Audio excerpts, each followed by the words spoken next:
Kembali di Kompas Siang, Saudara. Badan Kesehatan Dunia WHO menyebutkan bencana kesehatan akan terjadi di jalur Gaza. Hal ini disebabkan serangan dari Israel belum juga usai dan pengungsian massal terjadi. Kurangnya pasokan medis, makanan, air, dan bahan bakar telah menguras sistem kesehatan yang sudah kekurangan sumber daya. Rumah sakit telah beroperasi jauh melebihi kapasitas karena meningkatnya jumlah pasien serta pengungsi sipil yang mencari perlindungan. Penyediaan layanan kesehatan penting telah sangat terganggu. WHO bekerja sama dengan mitranya untuk mengatasi kebutuhan kesehatan yang paling mendesak, termasuk melalui penyediaan pasokan medis yang dapat menyelamatkan jiwa. Kita perbaharui kondisi di Gaza bersama dengan relawan Mercy, Fikri Rofiul Haq di jalur Gaza. Assalamualaikum, selamat siang Mas Fikri. Semoga dalam kondisi selamat dan aman di sana.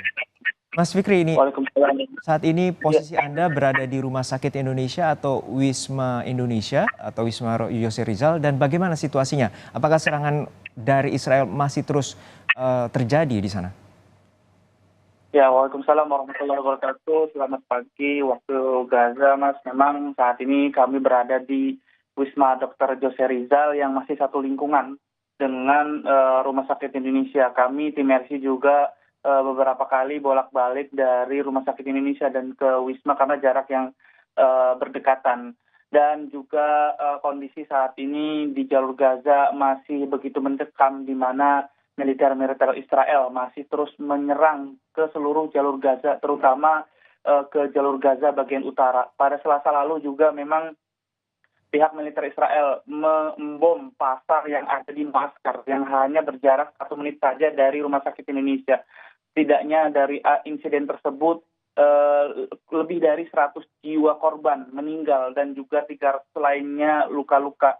Dan pada hari Rabu juga sampai hari Kamis ini korban-korban terus berjatuhan yang dilarikan ke Rumah Sakit Indonesia. Pada hari Rabu juga kemarin pihak militer Israel juga mentarget ke jalur Gaza bagian utara, di mana mereka menargetkan di sekitar area sekolahan milik PBB, di mana sekolahan tersebut banyak sekali pengungsi-pengungsi yang mengamankan diri mereka, sehingga banyak juga korban luka-luka dari pengungsi-pengungsi tersebut. Dan memang pihak militer Israel juga selalu membombardir jalur Gaza bagian utara agar tank-tank mereka bisa masuk ke jalur Gaza. Ya, Mas Fikri, kami turut prihatin dan juga bersimpati atas upaya Anda yang saat ini menjadi relawan Mercy di sana dan membantu proses perawatan medis baik bagi para korban warga sipil yang saat ini berada di Rumah Sakit Indonesia.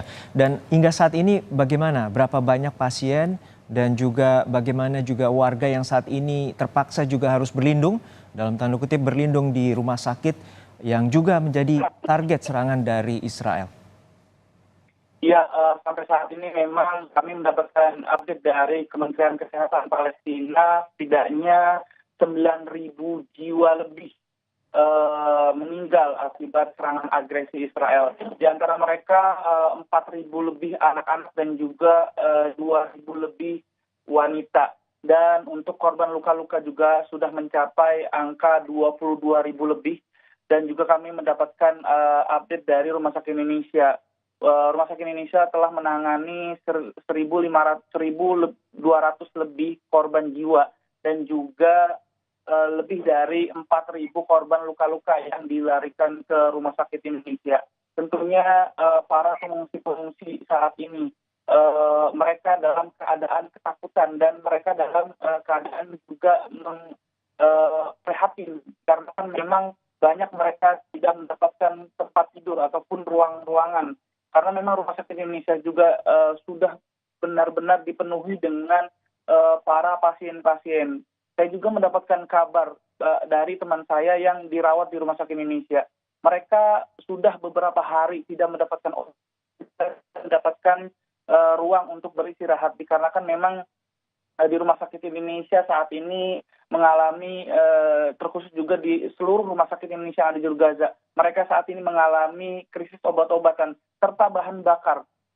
Tadi malam juga kami mendapatkan update dari Ketua Rumah Sakit Indonesia bahwa jam jam 11 malam waktu Gaza, Rumah Sakit Indonesia akan mengalami pemadaman listrik. Namun alhamdulillah sampai saat ini memang listrik di lantai 1 Rumah Sakit Indonesia masih menyala, mengingat pihak medis tentunya membutuhkan listrik di ruangan gawat darurat. Yang saya lihat juga semalam juga lantai 2 sampai lantai 4 Rumah Sakit Indonesia juga sudah ada pengurangan daya listrik. Ya, untuk saat ini bisa Anda gambarkan situasi, tentu kita juga sempat mendapatkan visual dari media setempat atau media luar negeri terkait dengan situasi pemboman atau bombardir dari serangan Israel di Gaza Utara. Untuk saat ini bagaimana kondisi permukiman maupun wisma, dan saat ini warga meminta atau warga yang menderita akibat serangan Israel ini terus berlindung di Rumah Sakit Indonesia? Ya, tentunya dentuman-dentuman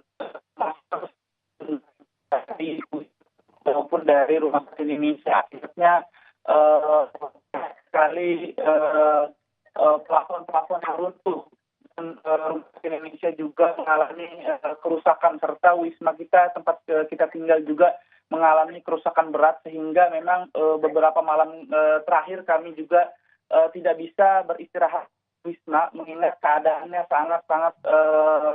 sangat-sangat tidak begitu kondusif, sehingga kami mengamankan diri di basement Rumah Sakit Indonesia. Dan juga para masyarakat yang ada di jalur Gaza bagian utara, mereka memang saat ini dalam keadaan pasrah, tidak bisa berbuat apa-apa karena mereka banyak sekali yang sudah berlindung ke sekolah-sekolahan, namun sekolah-sekolahan juga tentunya menjadi target serangan Israel. Bukan hanya sekadar sekolahan, bahkan Rumah Sakit Indonesia juga menjadi di area Rumah Sakit Indonesia juga menjadi target sasaran serangan Israel. Untuk saat ini bagaimana dengan bantuan yang seperti Anda gambarkan tadi, situasi sangat genting, sudah krisis pasokan medis dan juga fasilitas juga makin terbatas. Seperti apa nantinya untuk mengupayakan bantuan bagi warga yang terluka ataupun menjadi pasien saat ini di Rumah Sakit Indonesia?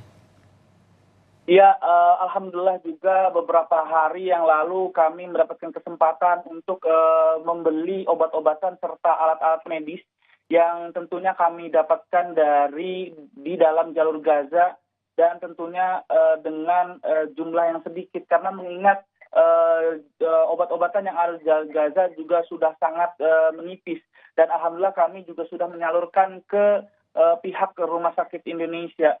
Dan untuk bantuan-bantuan dari perbatasan yang ada di Rafah antara Gaza dan Mesir, memang beberapa pekan lalu sudah ada 20 truk kemanusiaan yang masuk ke jalur Gaza. Namun 20 truk ini sangat tidaklah mencukupi, di mana memang sebelum terjadi peperangan saja 500 truk bantuan kemanusiaan, makanan, serta obat-obatan lainnya pun setiap harinya harus memasuki harus memasuki jalur Gaza. Tentunya bantuan-bantuan 20 truk ini masih belum mencukupi bagi rumah sakit yang terus menangani pasien di jalur Gaza. Dan sampai saat ini saya belum juga mendengar berita terkait truk-truk bantuan yang masuk ke jalur Gaza. Namun kami mendapatkan update bahwa kemarin perbatasan Rafah sudah dibuka untuk keluarnya pasien-pasien terluka dan juga warga asing. Iya, terakhir ini Mas Fikri, dari informasi Kemlu ada 10 warga negara Indonesia dan 3 diantaranya adalah relawan Mercy termasuk Anda. Hingga saat ini bagaimana kondisi kedua rekan Anda dan sudah berkoordinasi dengan Kemenlu bila nanti kita juga tidak harapkan situasi semakin memburuk, seperti apa prosedur keselamatan? Ya, memang kami juga sudah mendapatkan kabar dari WNI lainnya. Mereka kemarin 7 WNI memang saat ini sudah mengkonfirmasi untuk mengevakuasi mereka ke luar jalur Gaza. Dan kemarin juga 7 WNI sudah mengupayakan keluar dari jalur Gaza, namun keadaannya memang saat itu di jalan masih banyak dentuman bom dari pihak militer Israel. Akhirnya sampai hari ini juga mereka masih terus mengupayakan untuk mengevakuasi diri mereka. Dan untuk 3 relawan RC lainnya memang kami memutuskan untuk tinggal di jalur Gaza, mengingat kita akan insya Allah akan terus membantu warga Gaza, terutama di rumah sakit Indonesia. Baik, kami terus bersimpati dan juga turut prihatin, dan kami juga turut mendoakan agar keselamatan Mas Fikri dan juga dua relawan Mercy yang saat ini berjuang untuk membantu warga Palestina yang saat ini tengah mencekam dan menderita akibat serangan Israel. Terima kasih sekali lagi Fikri Rofiul Haq, relawan Mercy yang saat ini berada di Gaza Utara, Gaza, Palestina, telah berbagi bersama kami di